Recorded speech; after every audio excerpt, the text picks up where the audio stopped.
Let me show you exactly what I eat in a day to stay ripped and to feel and perform at my best. Welcome to my kitchen, by the way. Firstly, I've got this water filter, which is the lifesaver. You've got to be careful with the water you're drinking. If you're drinking tap water, it contains fluoride. This thing here is a double cylinder, so it gets rid of the fluoride, gets rid of the chlorine, and lots of the other nasties in there. Fluoride is neurotoxic.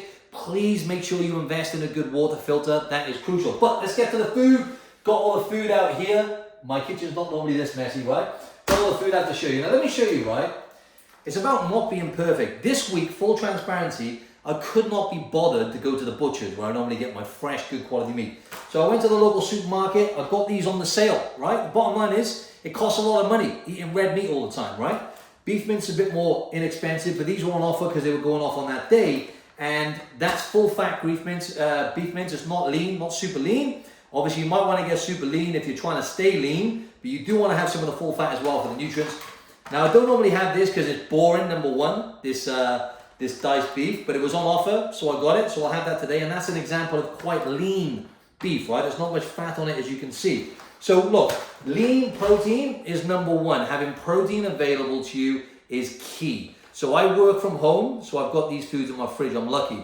But when I didn't work from home, I would get protein like chicken, beef, or whatever. I would have that cooked. That's number one with meal prep. Forget about everything else. Have lean protein or meat available to you at all times, right? Otherwise, you're going to be on the back foot. All right, we've got the usual eggs, of course. I have these probably every other day.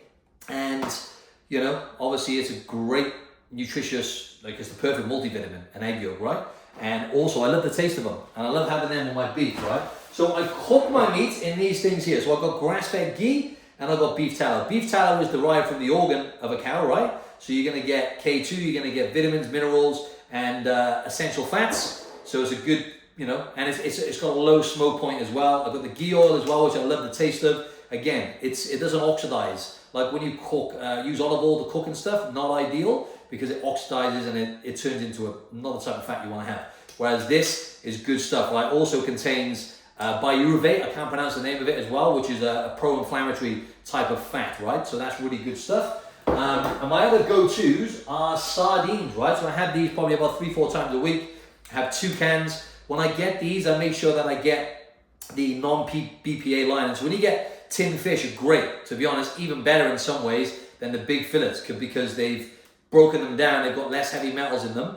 But sardines are a small fish, right? They're not a predatory fish, so they're going to contain less heavy metals and toxins than predatory fish like salmon, swordfish, especially tuna, right? So I have 2 of these probably every other day, and I get the King Oscar here in Australia. Doesn't have the plastic lining on the tins, so be mindful of that. I'll have that with avocado and eggs, right? Every other day with my first meal and maybe some beef mince. Let me show you how I structure the meals next. This dark chocolate, this is not the one I normally get, but 100%. I normally don't like 100%, like 50% of them I don't like, but this one is lovely. So I'll have 85, 90 or 100% dark chocolate, and I'll have that probably about 4 or 5 times a week, to be honest. I'll either break my fast with it, which is not ideal for most, right?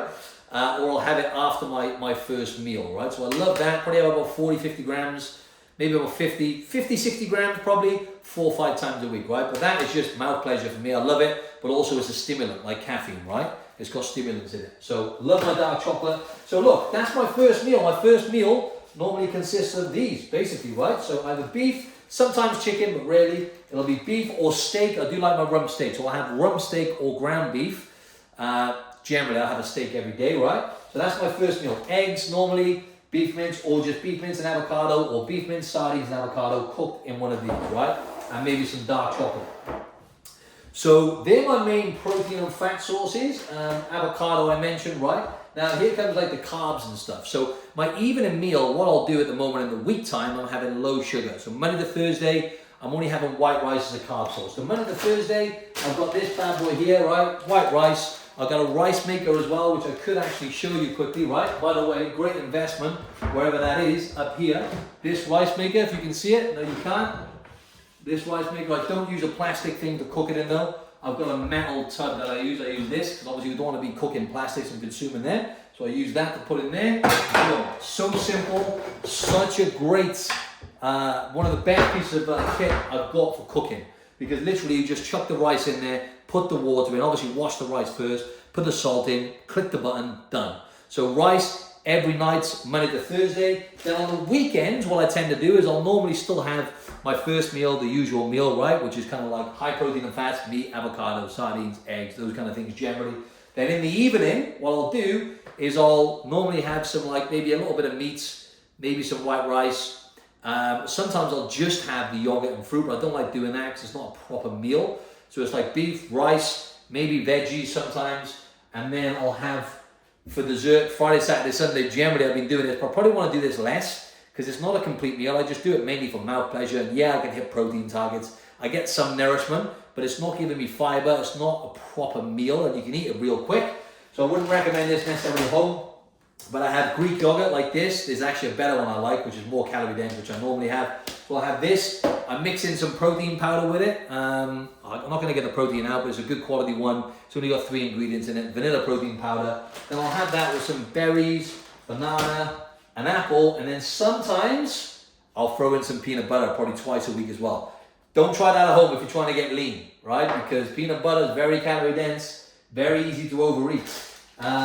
So that's kind of it in a nutshell. And obviously I salt the shit out of all my meals. If you eat in Whole Foods, you want to be having Celtic sea salt or Richmond red salt, is another good quality one in America. Don't have pink Himalayan salt ideally. It's laden with microplastics. You want to avoid that. So I'll add that to every meal generally. And if you're having mainly Whole Foods, you've got to make sure you're doing this. I'm going to show you whilst I'm here as well, my supplements, right? So I take Elements. So I'm not affiliated with this brand, but Element is great. I have this when I train, right? So when I train, I'll have this, creatine, and citrulline, right? And I'll mix that in my big, I got a 1.5 liter stainless steel bottle, right? Obviously you want to avoid the plastics. I'll chuck Element, creatine, citrulline in there whilst I'm training in the mornings. And this is like 1,000 milligrams of sodium, and it's got some electrolytes in there as well. And a little trick as well, this chocolate caramel one, not everyone likes it, but I love it. Have that, like a hot chocolate with hot water in a mug. So if I'm hungry, I'm trying to push through a fast, I'll have that just so I can like eat less essentially with some, like I say, some hot water. And my other supplements then, very simple, ashwagandha and magnesium glycinate. So I take this, I cycle this every 2 weeks where I'll take it 2 weeks on, 2 weeks off. And it helps buffer cortisol. So basically you don't want to be taking it all the time, but I'll take that in the nighttime with this. And that is my nighttime supplements essentially, like 1 to 3 hours before bedtime. Obviously the bedtime ritual is number one, but these supplements really help. Everyone should take magnesium. This is great for managing stress and also increases testosterone levels, right? So that's pretty much it in a nutshell. Very simple. My clients who travel and go to the office and stuff, they will have their lean protein available. They'll have their veggies generally, and they'll also make sure that they're having complete meals and minimizing snacks. And grass-fed beef is great because it gives you pretty much everything you need, right? So keep it simple. And if you want a nutrition game plan and fat loss blueprints, click the link beneath in the show notes and you'll get it for free. And check out this next video you see here in the corner. And if you like this video, like, comment beneath with your feedback. Cheers.